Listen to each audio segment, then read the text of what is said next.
Hello दोस्तों, मैं आशुतोष आज आप लोगों को बताएंगे समीकरण में मूलों के बारे में।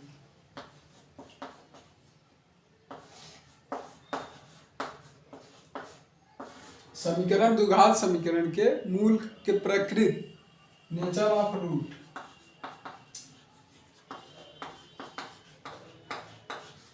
द्विघात समीकरण जैसे x square plus b x plus सी,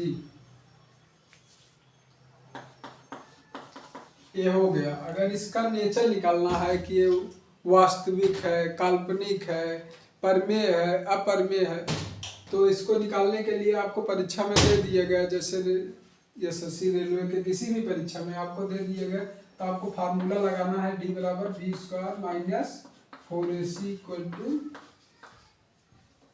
डी बराबर बी स्क्वायर माइनस 4ac, ये आपको फार्मूला लगाना है। यदि डी का मान 0 आ गया, यदि इसमें डी का मान है यदि 0 आ गया, तो मूल इसका वास्तविक, समान एवं परिमेय होगा। यदि डी का मान 0 आ गया, ये फार्मूला लगाकर द्विघात समीकरण में फार्मूला रखेंगे, तो यदि डी का मान 0 आ गया तो मूल वास्तविक, समान एवं परिमेय होगा। यदि डी का मान 0 से बड़ा हो गया, 0 से बड़ा हो गया, तो इसमें दो कंडीशन होगा। एक पूर्ण वर्ग भी हो सकता है, एक पूर्ण वर्ग भी नहीं हो सकता। जैसे पूर्ण वर्ग में यदि डी का मान 0 से बड़ा है, एग्जाम्पल में जैसे 4 और 9 आ गया, एक पूर्ण वर्ग है। पूर्ण वर्ग में अगर यदि आ गया तो इसका मूल की प्रकृति हो जाएगी वास्तविक, असमान, मूल वास्तविक असमान और परिमेय होगा, परिमेय होगा। यदि डी का मान पूर्ण वर्ग के अलावा दूसरी संख्या हो, जैसे 5 हो गया, 7 हो गया, ये सब हो गया, 8 हो गया, ये सब आ गया, तो मूल इसका होगा वास्तविक,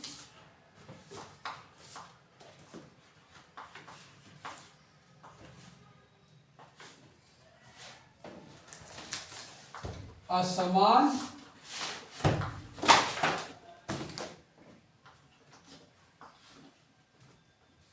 अपरिमेय होगा, अपरिमेय होगा। मूल वास्तविक, असमान, अपरिमेय होगा। परिमेय अपरिमेय हम आप लोगों को किसी अलग टॉपिक में बताएंगे, लेकिन वैसे थोड़ा सा हिंट दे रहे हैं। p/q के रूप में जिससे भी लिख देंगे उसे परिमेय संख्या कहते हैं। जैसे अगर 7 है, इसको 7/1 लिख सकते हैं, ये परिमेय संख्या है। कोई भी अगर माइनस में जैसे है, उसको आप परिमेय संख्या में नहीं लिख सकते। और एक कंडीशन और है, डी बराबर 0 हो गया तो मूल वास्तविक, समान एवं परिमेय होगा, और डी का मान 0 से बड़ा होगा, यदि पूर्ण वर्ग होगा तो वास्तविक, असमान और परिमेय होगा। यदि डी का मान पूर्ण वर्ग के अलावा दूसरा हो तो वास्तविक होगा, असमान, अपरिमेय होगा। इसमें परिमेय होगा, इसमें अपरिमेय होगा। अब आप डी का मान, एक और सिचुएशन है, डी का मान 0 से छोटा हो गया, जैसे डी का मान माइनस में आ गया, -5, तो आपका मूल काल्पनिक होगा।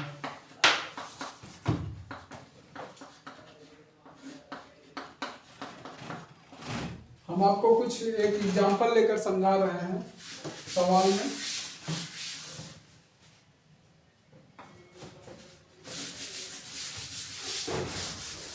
जैसे 7x square plus 5x plus 8 यदि आपको दे दिया गया,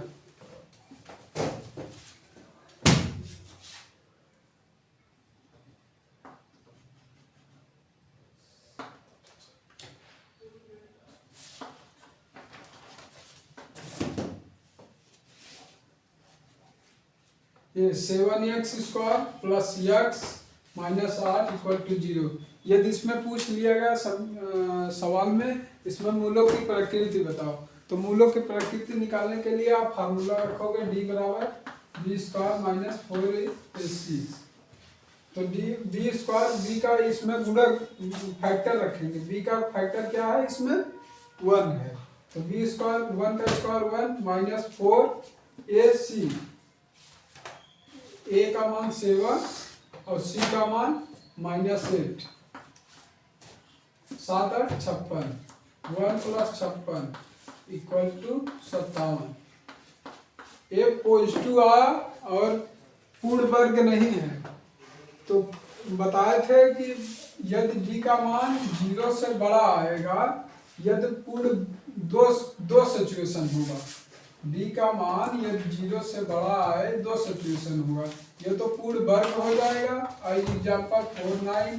यदि पूर्ण वर्ग नहीं हुआ जैसे 3 2 1, तो ये पूर्ण वर्ग नहीं है 57, तो 57 में पूर्ण वर्ग नहीं होगा तो वास्तविक बनेगा, इसमें वास्तविक बनता है, असमान बनता है एवं परिमेय बनता है, और इसमें वास्तविक असमान अपरिमेय बनेगा। तो इसका d का मान 57 है जो कि पूर्ण वर्ग नहीं है, इसलिए इसका मान वास्तविक असमान एवं अपरिमेय है।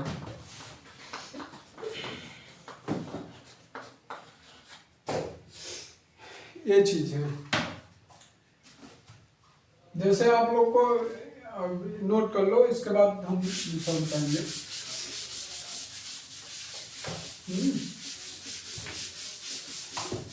आज समझ में आ रहा है ना। अब जैसे आप लोग को समीकरण दे दिया गया, समीकरण में मूलों का योगफल पूछ लिया, जैसे 7x² प्लस 8x प्लस 7। अगर मूलों का योगफल पूछ लिए तो मूलों का योगफल के लिए फार्मूला होता है -b/a, तो माइनस का गुणक इसमें समीकरण द्विघात समीकरण इस फॉर्म में होता है, तो -b/a -8/7। और मूलों का गुणनफल के लिए फार्मूला होता है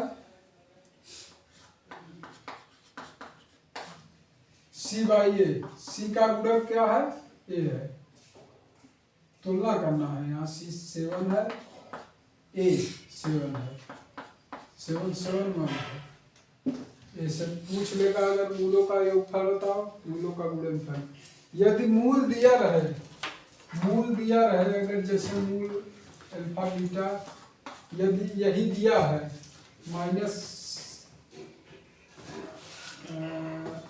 मूल दिया है 2 और 3, जैसे मूल दे दिया गया है, यदि इसका समीकरण निकालना है, समीकरण निकालने के लिए फार्मूला है x² माइनस मूलों का योगफल x प्लस मूलों का गुणनफल equal to 0।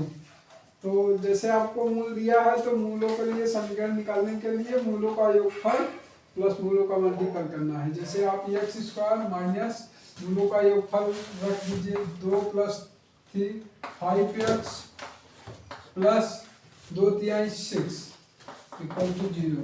x² minus 5x plus 6 equal to 0। ये समीकरण द्विघात समीकरण आ गया, विजुअल है, दिखाई दे रहा है ना, ठीक है। तो सही है। उसके बाद हम आप लोग को एक और सूत्र बता रहे हैं, जैसे आप गुणनखंड नहीं कर पा रहे हैं, ये दिखाई दे रहा है नहीं, यहाँ से दिखाई नहीं दे रहा है, ऊपर लिखे यार, इतना टाइम आप लोग बोलना चाहिए ना। हाँ, तो जैसे आपको मूल दे दिया है, दिखाई दे रहा है नहीं, मूल दे दिया है 3 एंड 2, तो आपको इक्वेशन लगाने के लिए मूल एक्स स्क्वायर माइनस मूलों का योगफल x प्लस मूलों का गुणनफल, x square minus 3 + 2 5x plus 3 to 6 = 0, ये इक्वेशन निकल गया।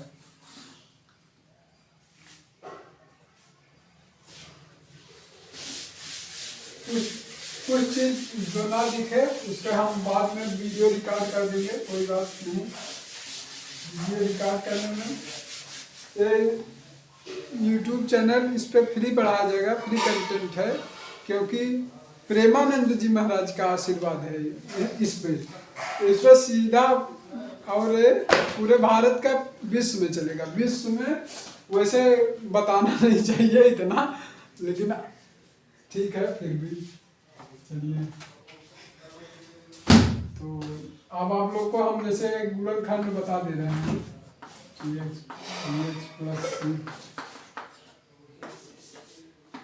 a plus 8x plus 9 = 0। ये अगर द्विघात समीकरण है, इक्वेशन है द्विघात समीकरण, यदि इसका गुणनखंड ना हो पाए, जैसे 7 9 7 63 का फैक्टर करिए आप, प्लस करने पे 8 आए और मल्टीपल करने पे 63 आए, नहीं हो पाएगा। तो इस कारण इसको गुणनखंड निकालने के लिए हमारे वैज्ञानिक श्रीधराचार्य ने एक फार्मूला डेरिवेशन किया था।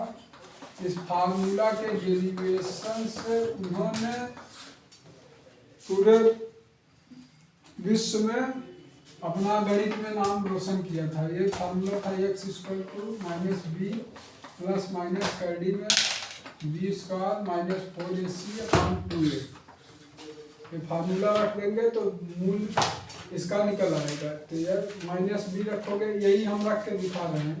यदि -b रखोगे -7 प्लस माइनस कर्डी में b² रखोगे 8 × 64 -4ac 4 -4ac 7 9 63 upon 2a 2 7 40 2a। अब ये निकल के आ जाएगा, इधर देखो -7 प्लस माइनस 64 63 में 64 का मल्टीपल करेंगे, 12 6 24 25 252 में 64 घटाओगे, 12 में 4 गए 8 में 6 गए 2 228 8 12 में 8 14 में 6 गए 8 188 आएगा, माइनस में होगी -7 प्लस माइनस कर्डी -188 अपॉन 40। देखो 7 से कट जाएगा, 7 दूनी 14 4। देखो एक ये हो जाएगा -7 प्लस कर्डी में -188 अपॉन 40, एक -7 माइनस कर्डी में -188 अपॉन 40, एक ए हो जाएगा, एक ए हो जाएगा। धन्यवाद आप लोगों को।